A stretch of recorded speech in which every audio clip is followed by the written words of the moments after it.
The funding market's much smaller than it was pre-crisis. So we do repos. We buy securities, put cash in. But we also have record-growing debt and deficits, which means we have big issuance, which pulls cash out. Are these funding issues going to keep reoccurring, in your opinion?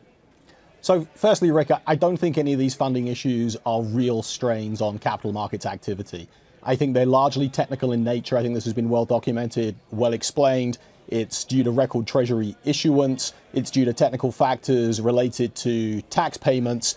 And ultimately, the Fed stepped in and did exactly what they are supposed to do in soothing markets, calming them down. There was obviously a term facility that was offered up today. It was very popular. That's going to help markets get to quarter end.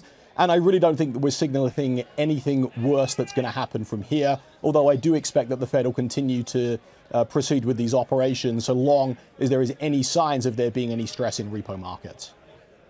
Now, on another front, on corporate debt. Now, non-financial means everything outside of financial institutions like banks. So if you look at total non-financial corporate debt as a function of GDP, Peter Bookvar, a contributor on CNBC, sent out a chart showing it's at all-time highs, right around 74% of GDP. Is that something that will ultimately affect the pricing of corporate securities, in your opinion?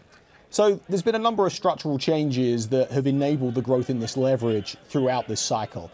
Yes, we are at cycle highs in leverage, but importantly, the last time we were at this level of leverage, interest costs were much higher. We're now at a situation where a lot of this debt has been incurred and is much more affordable than it ever has been. And then the second point to this as well, Rick, is that I do believe we're at the point where leverage has likely peaked in the non-financial sector. You've seen companies being fiercely protective of their BBB ratings.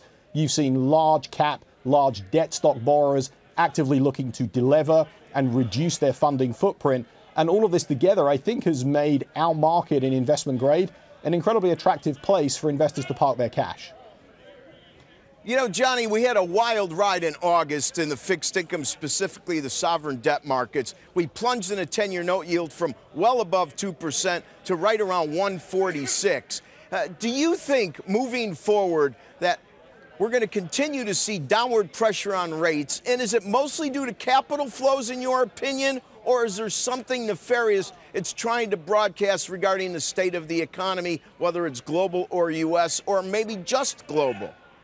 Sure. So I think a small component in the rally in Treasury yields we've seen this year has been driven by a slowdown in economic data that we're seeing out of the U.S. It's not a sharp slowdown. And I don't think that Treasury markets, I don't think the shape of the curve or the level of yields is really forecasting a recession or any significant slowdown in the coming years.